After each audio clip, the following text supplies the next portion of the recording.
নৃশংস হত্যাকাণ্ড ঘটনার প্রতিবাদে দাবিতে পথে নামল সাধারণ মানুষ। সঙ্গে যোগ দিলেন হুগলি জেলার প্রাক্তন সাংসদ লকেট চ্যাটার্জি। ভদ্রেশ্বরে অরবিন্দ পল্লী থেকে এই মিছিল শুরু হয়, বাবুঘাটে শেষ হয়। কালো পতাকা, মোমবাতি হাতে নিয়ে মহিলা থেকে পুরুষ সকলেই প্রতিবাদে রাজপথে নামে।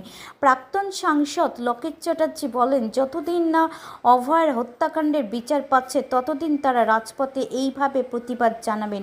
সাধারণ মানুষ স্লোগান দিচ্ছেন, উই ওয়ান্ট জাস্টিস, দফা ১, দাবি ১, মুখ্যমন্ত্রীর পদত্যাগ। পুলিশ তোমার কিসের ভয়? ধর্ষণ তোমার কে হয়? দফা ১, দাবি ১, মুখ্যমন্ত্রীর পদত্যাগ। দফা ১, দাবি ১।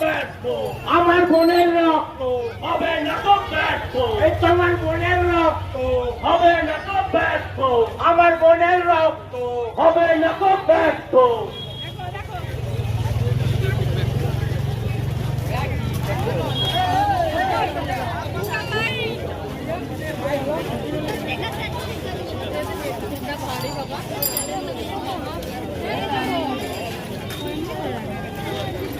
দাবি ১, দফা ১, মুখ্যমন্ত্রী পদত্যাগ।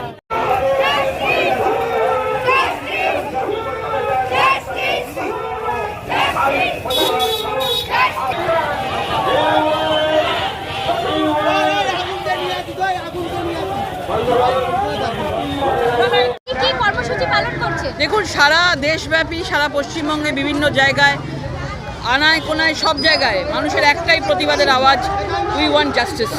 এবং আজকে সেরকম আমাদের অনেক ইউথ ছেলেমেয়েরা, ভবিষ্যতের প্রজন্মরা এই মিছিলে যোগদান করেছে, নাগরিক হয়ে যোগদান করেছে।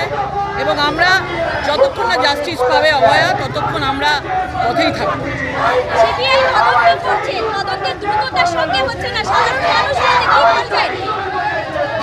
কারণ রাজ্য সরকারের পুলিশ পুরো এভিডেন্সগুলোকে লোপাট করার চেষ্টা করছে, বিভিন্নভাবে কনফিউজ করার চেষ্টা করছে। এবং সেই জন্য আমরা প্রত্যেকেই দেখতে পাচ্ছি কত রকমের কথা বলছে। মৃত্যুর টাইম ঠিক মতো বলছে না, ডেথ সার্টিফিকেটের টাইম ঠিক মতো নেই, পোস্টমর্টমের টাইম ঠিক মতো নেই। বিভিন্নভাবে যেসব ধরনের জিনিসপত্র চলছে, পরিষ্কার বোঝা যাচ্ছে এই সরকার মানে লোপাট করার চেষ্টা করছে। এই সরকার জাস্টিস চায় না। অত্যন্ত নক্কারজনক, মেরুদণ্ডহীন পুলিশ। সব ভাইয়েরা ধন্যবাদ, সকল ভাইকে ধন্যবাদ। আমি স্লোগান চালানোর জন্য আমার ভাইকে অনুরোধ করছিলাম, যে চালাচ্ছি।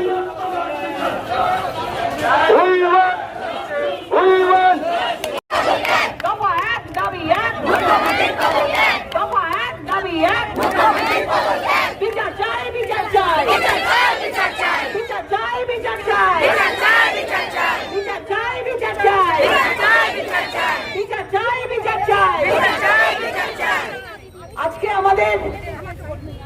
আমাদের সকলের, আমাদের সবাই প্রিয় মানুষ আজকে সম্বুদ্ধ আমাদের তারা এত সুন্দর করে বাপাই, যোগু, বন্দনা, মণি, শিপ্রা, আরো যারা সবাই রয়েছে, দীপা রয়েছে, আরো অনেকে রয়েছেন এখানে, সবাইকে আজকে এই যে মিছিল, এই মিছিল কিন্তু কোনো রাজনৈতিক রং নেয়নি। এই মিছিল পাড়ায় পাড়ায়, বাজারে বাজারে হচ্ছে। আজকে আমরা প্রথমে মানুষ, তারপরে আমাদের রাজনীতির রং, তাই তো? আগে মানুষ, আগে মানবিকতা, আগে দেশ, তারপর সমাজ, তারপর রাজনীতি।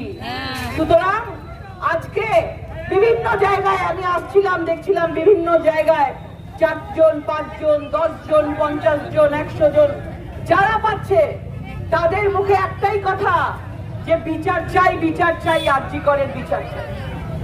সবাই দেখছেন যে শুরু থেকে শেষ পর্যন্ত আজকে কিভাবে এই বিচার যাতে না হয়, তার জন্য প্রশাসন চেষ্টা করে যাচ্ছে যে কিভাবে এই বিচারটাকে আটকানো যায়। প্রশাসনের সঙ্গে লড়াই চলছে কাদের? সমাজের লড়াই চলছে। পশ্চিমবঙ্গের জনতা, প্রত্যেকটা মানুষ, প্রত্যেকটা ঘরের বাচ্চা, প্রত্যেকটা প্রবীণ নবীন, সবাই সবাই সবাই আজকে আওয়াজ উঠিয়েছে। চারিদিকে দেখা যাচ্ছে শুধু আওয়াজ, সেই তিলোত্তমার বিচারের আওয়াজ। আমরা কোনো কথা শুনবো না। আমরা একটাই জানি যে আগে বিচার দিতে হবে, তারপর কথা শুনবো। আগে আমাদের বিচার চাই, এদিক ওদিক করলে হবে না। দেখছিলাম মুখ্যমন্ত্রী, তিনি বলছেন বিচার দেবেন না, উল্টে বলছেন বাংলায় আগুন জ্বললে আজকে আসাম, উড়িষ্যা, পুরো দেশে নাকি আগুন লাগিয়ে দেবে। তার মানে কি আছে ভাই? এই বিচার দিতে চাইছো না, এর মধ্যে কি আছে?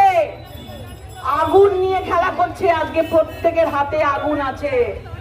যদি কেউ চায় যে দেশে আগুন লাগাবে, তাহলে তার সেই হাত ঝলসে যাবে।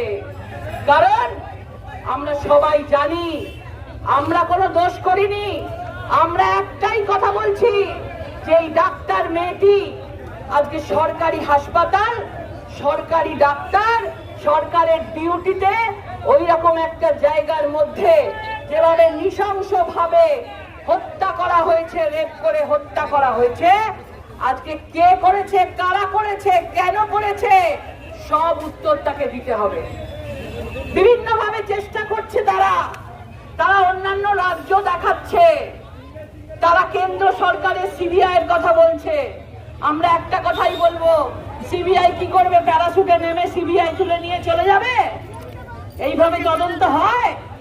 তদন্ত হতে গেলে আজকে পুলিশকে, কলকাতা পুলিশকে সাহায্য করতে হয়। আজকে সাহায্য তো করছে না, আজকে কি করছে তারা? প্রমাণ লোপাট করছে। আপনারা দেখেছেন পোস্টমর্টমের টাইমটাও ঠিক নেই। কত পরে এফআইআর করা হয়েছে, পোস্টমর্টম হয়ে গেছে, তারপরে এফআইআর হচ্ছে। আজকে ডেথ সার্টিফিকেটে পর্যন্ত মা বাবার সই নেই। ডেথ সার্টিফিকেটের টাইমেরও এদিক ওদিক হয়ে গেছে। সেমিনার রুমে হাজার হাজার লোক ভেতরে ঢুকে কিলবিল করছে। আজকে ডেড বডির পাশে আজকে তারা বলছে তারা নাকি বিচার চায়। মুখ্যমন্ত্রী রাস্তায় নেমেছে, বলছে ফাঁসি চাই, ফাঁসি চাই। আর দিল্লিতে সুপ্রিম কোর্টে 21 জন লয়ারকে পাঠিয়েছে লক্ষ লক্ষ টাকা খরচ করে, যে তারা যেন বিচারটা বন্ধ করতে পারে। তাহলে বাবুন কি খেলা চলছে? মুখোশ খুলে গেছে মুখ্যমন্ত্রী, মুখোশ খুলে গেছে এই সরকারের। সেই জন্য আমরা চাইছি, যখন নেমে পড়েছি ডাক্তারদের জন্য, যখন নেমে পড়েছি, আর ডাক্তাররা তো প্রাণ বাঁচায়, ডাক্তাররা তো জীবন বাঁচায়। আজকে তাদের জীবনটাই যদি নিয়ে নেয়, তাহলে তারা জীবন বাঁচাবে কি করে? আমরা ডাক্তারের কাছে যাব কি করে? আজকে ডাক্তাররা যেভাবে এগিয়ে চলেছে, আমরা আজকে চাই যে তাদের সঙ্গে যেন আমরা পায়ে পা মেলাতে পারি। আজকে যদি আমরা বিচার ছেড়ে দিই, তাহলে ওই ডাক্তারগুলোর অবস্থা কি হবে বলুন তো?